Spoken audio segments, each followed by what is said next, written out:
رومیوں کو شکست ہوئی اور فارس والوں کو، ایران والوں کو فتح ہوئی، مجوسیوں کو فتح ہوئی، نصارہ کو شکست اور مجوس کو فتح. اس فتح اور شکست کے اثرات مکہ مکرمہ میں بھی پائے. شہر مکہ مکرمہ میں جو مسلمان اور کفار الگ الگ ہمدردیاں رکھتے تھے، تو قریش نے مسلمانوں کو تانے دینے شروع کیا، مسلمانوں پر پتھرتیاں کسنے شروع کر دی، جملے بنانے شروع کر دیے کہ دیکھ لیا حشر اپنی پارٹی کا، اپنے لوگوں کا، اپنے پسندیدہ ملک کا مار کھا گیا نا. یقیناً ایسے ماحول پہ آدمی رنجیدہ ہوتا ہے، حوصلہ ٹوٹتا ہے، ہمت شکست کھاتی ہے، غم و غصہ آتا ہے. باہر آپ ایمان والے یہ حالات دیکھ کے چپ سادھ.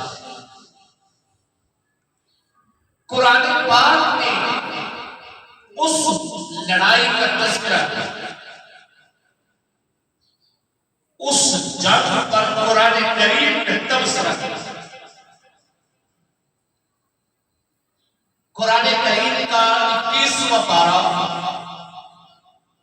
سورت کا آغاز ہی اس سے کیا، اور اس سورت کا نام بھی اسی لڑائی کے ایک رکن ملک روم کے نام پہ سورت کا نام بھی سورت روم پڑا. 21ویں پارہ کی سورت پہلا ورق چھوڑ کے تیسرے رکوع سے شروع ہو رہی ہے. الف لام میم غلبت الروم، رومی شکست کھا گئے. فی ادنی الارض،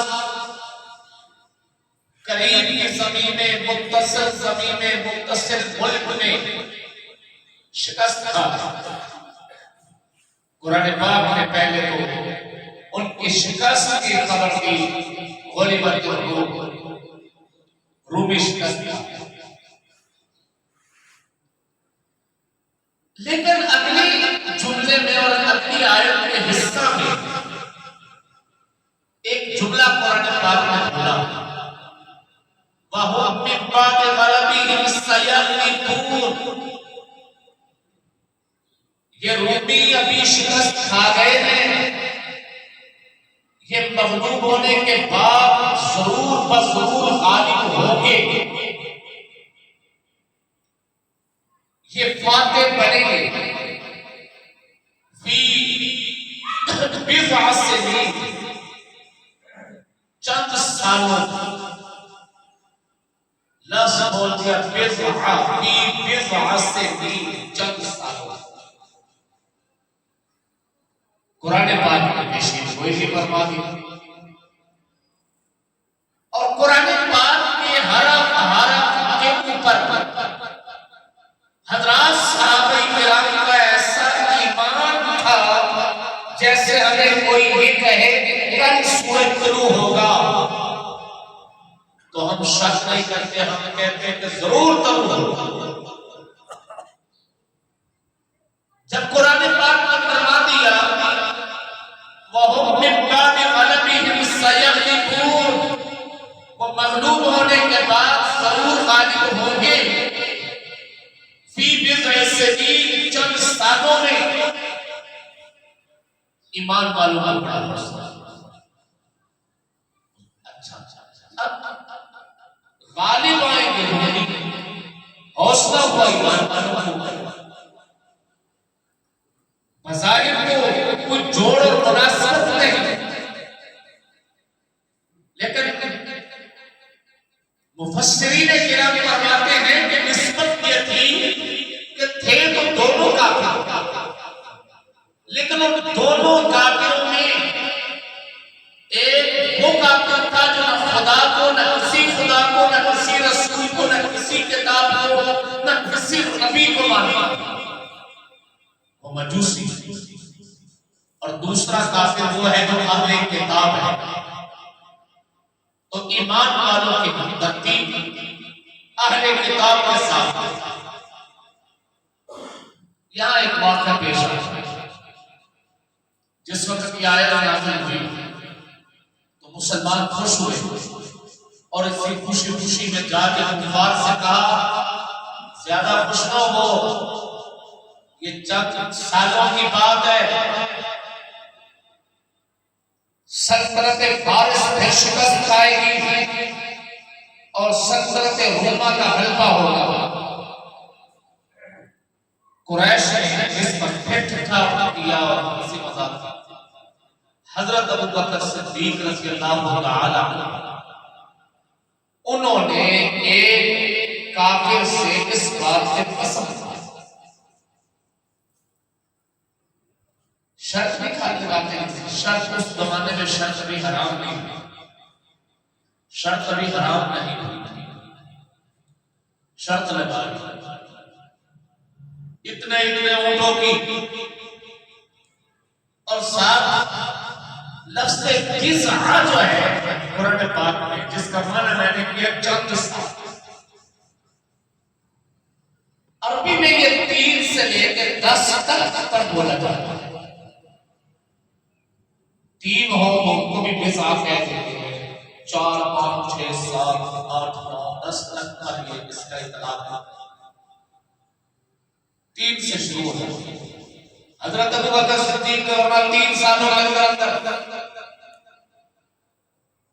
ضرور بضرور یہ پنسا پلٹے اور آگے نبی کریم صلی اللہ علیہ وسلم کو بتلایا اللہ کے رسول آپ نے شرط لگا ہے اور 3 سالوں کا ٹائم دے دیا، شرط لگائی ہے، قرآن پاک کے لفظوں کو سمجھیں۔ آپ صلی اللہ علیہ وسلم نے فرمایا کہ تو مدت بڑھا، دوبارہ بات کرو، یہ 3 لینا ہے، کیونکہ آپ کے علم میں تھا کہ لفظ بزعہ یہ کہاں تک چلتا۔ حضرت ابو بکر صدیق نے فرمایا جا کہ بھائی وقت کی مدت بڑھاؤ اور شرط میں زیادہ دوں گا اگر ہار گیا۔ وہ مان گیا، بظاہر سارے حالات ان کے موافق تھے، اس شرط کا شرط۔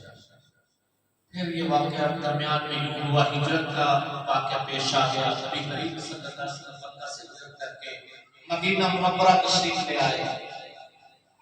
حضرات صحابہ کرام مدینہ منورہ تشریف لے آئے، حضرت ابو بکر صدیق مدینہ منورہ تشریف لے آئے۔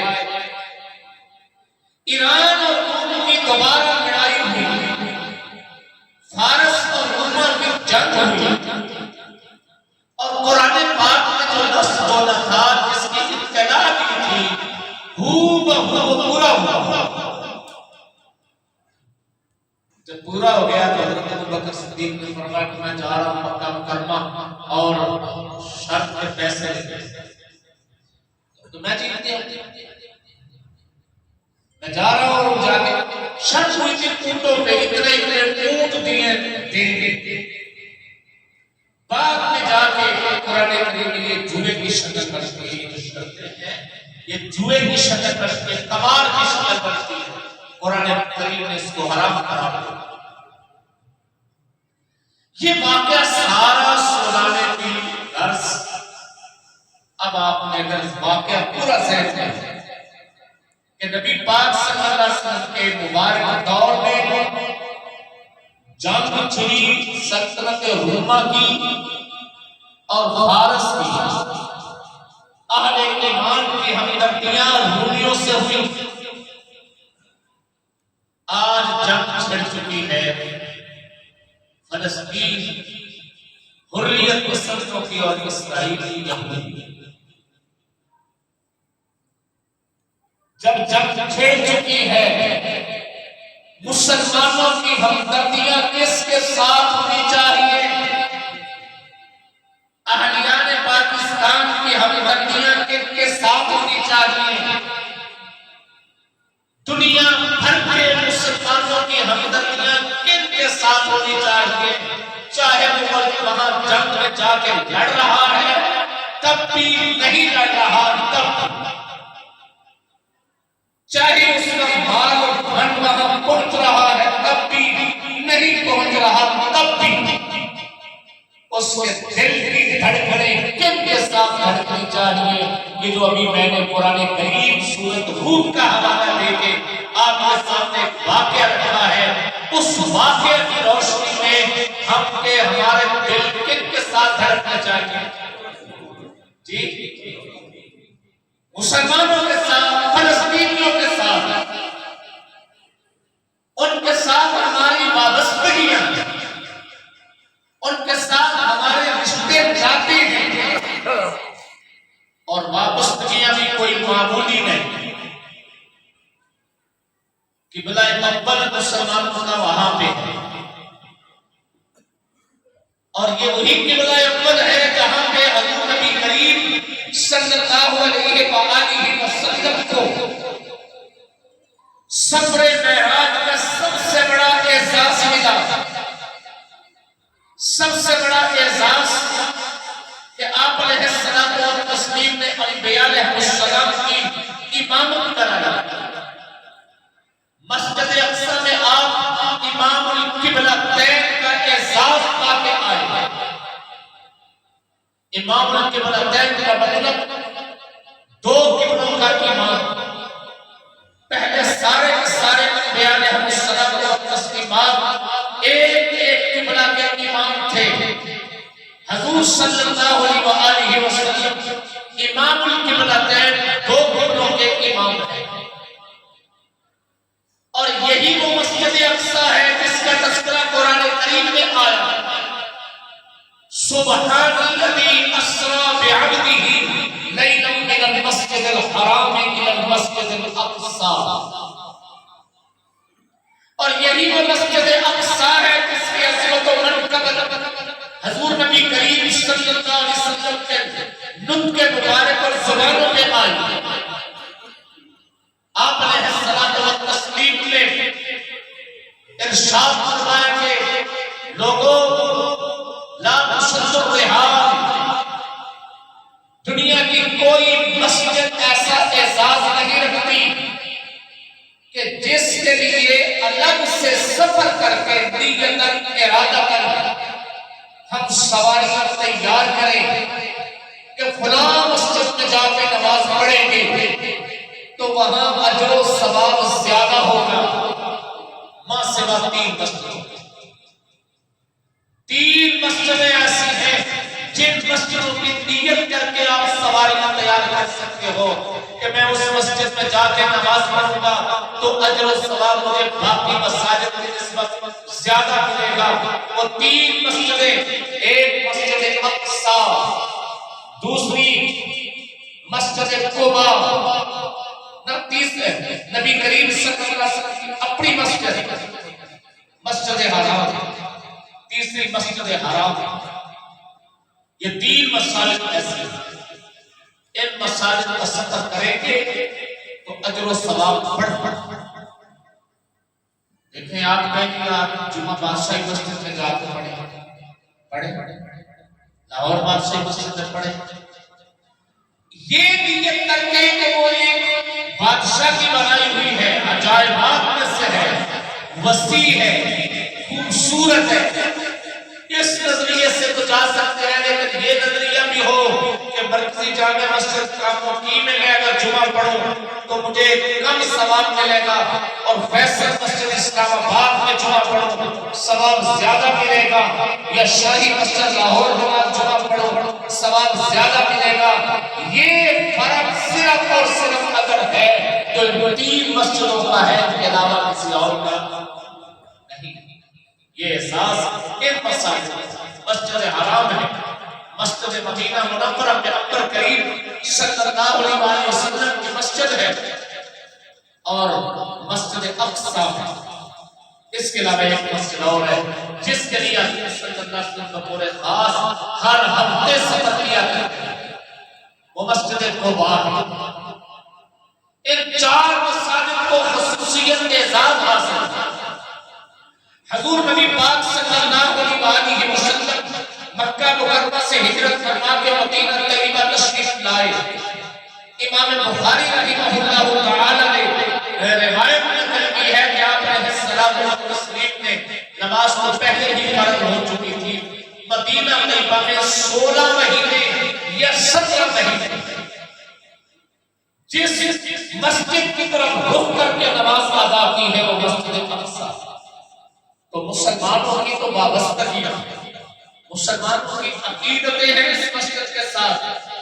حضرت عمر فاروق رضی اللہ تعالیٰ عنہ کے دور خلافت میں حضرت عمر بن عاص، حضرت ابو عبیدہ بن جراح رضی اللہ عنہما یہ اسلامی فوجوں کی کمان کرتے ہوئے، اسلامی فوجوں کے جرنیلی کرتے ہوئے اس علاقے میں داخل ہوئے اور اس مسجد کو فتح کرنا چاہا۔ اس وقت کے عیسائیوں کے قبضہ سلطنت روما کا قبضہ تھا۔ ایک مہینہ تک جنگ ہوتی رہی، لڑائی ہوتی رہی، جس وقت عیسائیوں نے دیکھ لیا کہ ہماری کتابیں بھی یہ کہتے ہیں، ہمارے انبیاء کی پیشین گوئیاں بھی یہ کہتے ہیں، ہمارے صحیفے بھی یہ کہتے ہیں کہ آخری پیغمبر حضرت نبی کریم صلی اللہ علیہ وآلہ وسلم ان کے دین کا غلبہ یہاں تک آئے گا، تو اب انہوں نے شکست لکھ کر دینے کے لیے شرط لگائی۔ مسجد اقصی کی چابیاں مسلمانوں کے سپرد کرنے کے لیے ایک شرط لگائی۔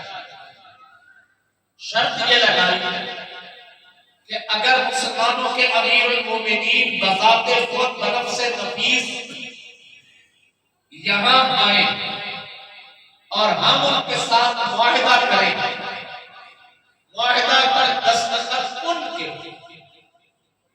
تاکہ کم از کم ہماری کچھ نہ کچھ ساتھ کو رہ جائے کہ ہم نے معاہدہ کسی عام آدمی سے نہیں بلکہ مسلمانوں کے امیر سے کیا ہے۔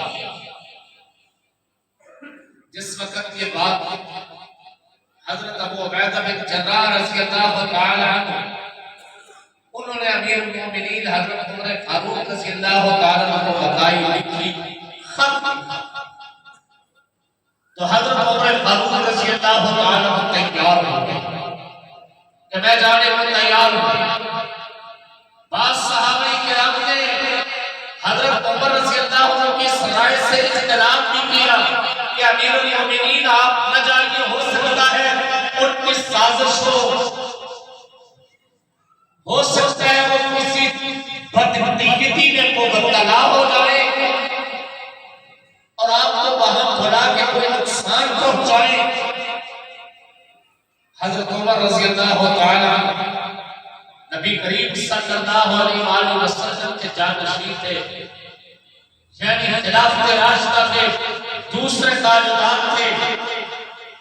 اللہ پاک نے جیسے حضور صلی اللہ علیہ وسلم کو بصیرت عطا فرمائی کہ آپ نے الصلاۃ والتسلیم مدینہ منورہ سے تبوک کے سفر میں چل نکلے۔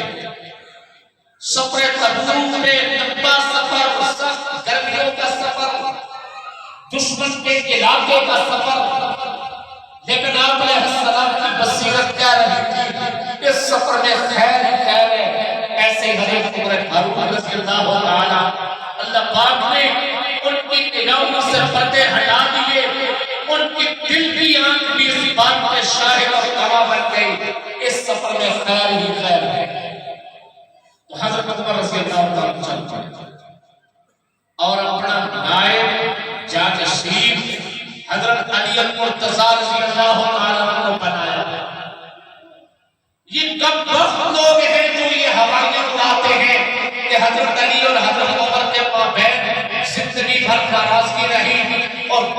کہانیاں گھڑ لیے کہ حضرت عمر نے حضرت حیدر کرار کی اہلیہ محترمہ پیغمبر پاک کی لخت جگر دختر نیک اختر حضرت سیدہ فاطمہ الزہرا کی شکم پہ ٹھوکر ماری تھی اور شکم میں موجود بچہ وہ ساکت ہو گیا تھا.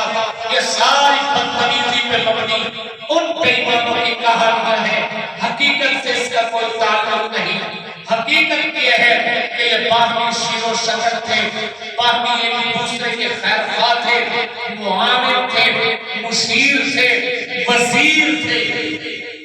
خود حضرت علی رضی اللہ تعالیٰ عنہ سے آپ کے دور خلافت میں پوچھ لیا گیا, امیر المومنین آپ سے پہلے کے خلفاء وہ بڑے کامیاب و کامران رہے, انہوں نے اگر عسکری میدان میں قدم اٹھایا تو تب بھی کامیاب, فلاحی امور میں قدم اٹھایا تو تب بھی کامیاب, اور آپ کا دور خلافت ہے تو مسائل آپ کا دور خلافت ہے تو سازشوں کا, بغاوتوں کا, سرکشیوں کا, نافرمانیوں کا.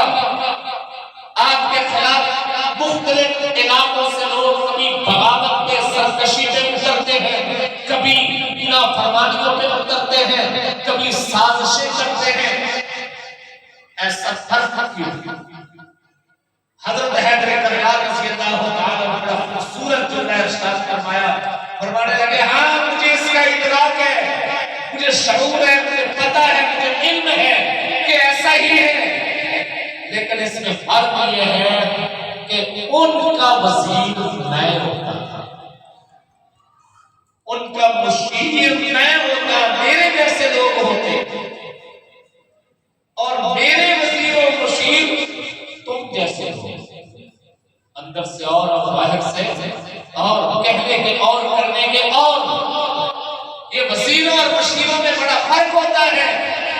تو حضرت حیدر کرار رضی اللہ تعالیٰ عنہ حضرت عمر فاروق رضی اللہ عنہ کے وزیر تھے, مشیر تھے, معین تھے, قریبی تھے. تو حضرت عمر جس وقت ملک شام کے سفر پر نکلے تو اپنا نائب, اپنا جانشین حضرت علی رضی اللہ تعالیٰ عنہ کو مقرر کر کے گئے. جا رہے ہیں ملک شام کے سفر میں, وہ واحدہ لکھنے کے لیے اس دستاویز پہ دستخط کرنے کے لیے جس کی روح سے مسجد اقصی کی چابیاں خطہ فلسطین اسلامی سلطنت میں داخل ہو رہا ہے, اور اس کے اوپر مسلمانوں کا حق کے حکمرانی قیامت تک کے لیے لکھا جانا ہے کہ یہ خطہ مسلمانوں کا. حضرت عمر رضی اللہ عنہ کو اس دوران سفر بڑے بڑے عجائبات دیکھنے کو ملے, بڑے بڑے واقعات اور ایسے عجائبات اور واقعات جن کو دیکھ دیکھ کر بہت سارے یہودی مسلمان ہوئے, بہت سارے عیسائی مسلمان ہوئے. بلاخر حضرت عمر رضی اللہ عنہ وہاں پہنچے اور دستخط کیے آپ نے, اور اس معاہدے میں بطور خاص 3 چیزیں تھیں. ایک چیز یہ تھی کہ ہماری جان مال عزت آبرو اس سے نہیں نقصان پہنچایا جائے گا. جان مال عزت آبرو, بچے بوڑھے مرد عورتیں جوان سب کی جان مال آبرو کا تحفظ کیا جائے گا.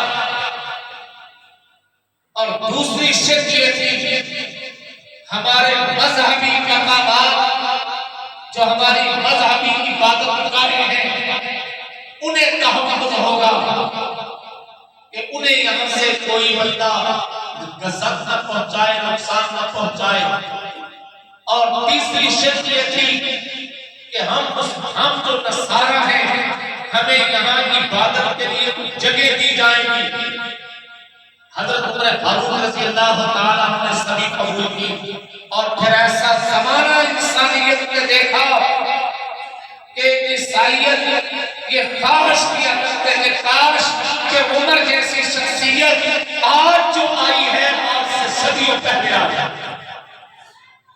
آج جو اتنا امن و سکون ملا ہے اس سے صدیوں پہلے امن و سکون ملا ہوتا تو یوں بھی ایک خطہ سارے کا سارا دارالاسلام میں آیا، مسلمانوں کی عملداری میں آیا، مسجد اقصی بھی اور یہ جہاں آج اسرائیل ہے، یہ شہر ہے، یہ سارے کے سارے ہمیں تسلیم ہے اغیار کی سازشیں کام کر گئی، ہم مانتے ہیں اغیار کی سازشیں، لیکن اپنوں کی کوتاہیاں بھی چھوٹی کوتاہیاں،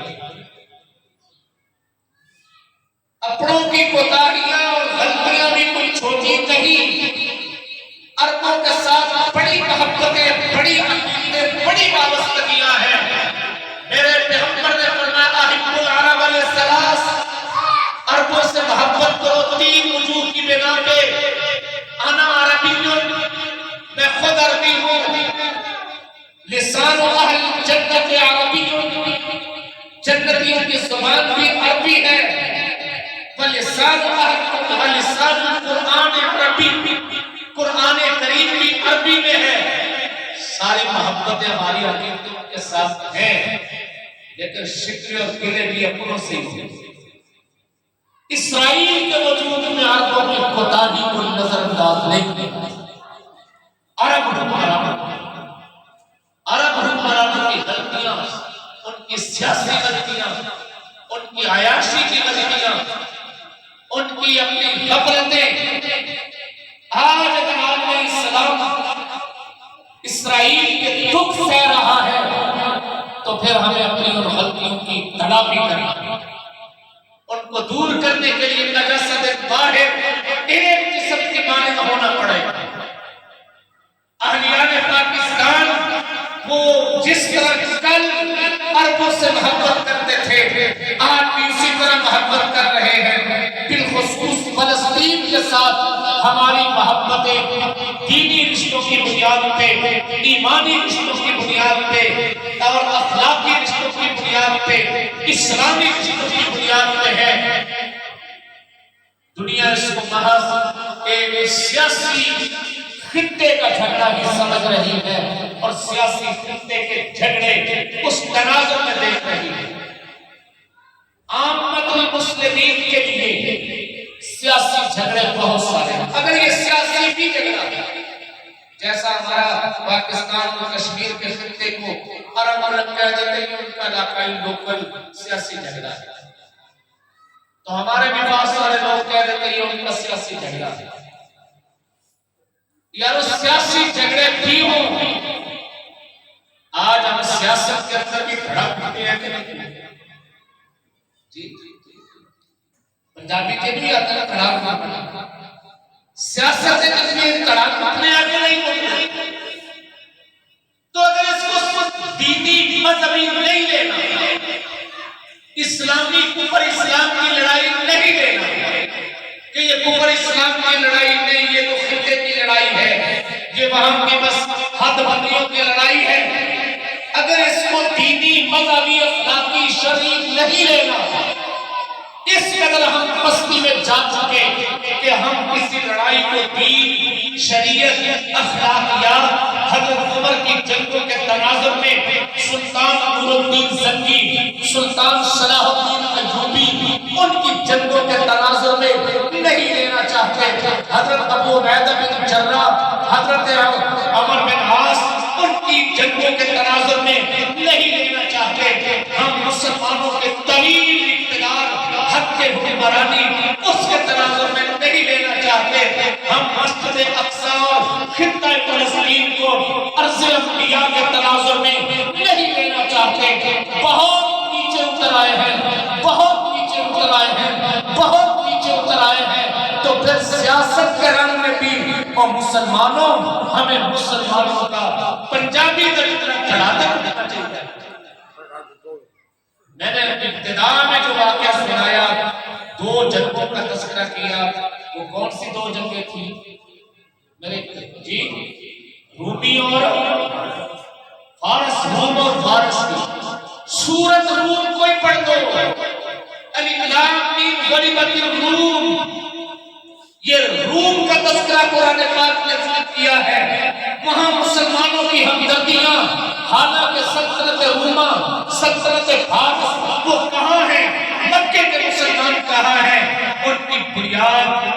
حمیت، ان کی غیرت صرف اور صرف جس بنیاد پہ آ رہی تھی ہم انہی کو ہی، تو ہر پہلو سے آج حق بنتا ہے کہ ہم مسلمان فلسطینیوں کا قولاً فعلاً اور جانی مانی ہر اعتبار سے ان کا ساتھ دیں، ان کے ساتھ تعاون کریں۔ اللہ پاک کو اس کا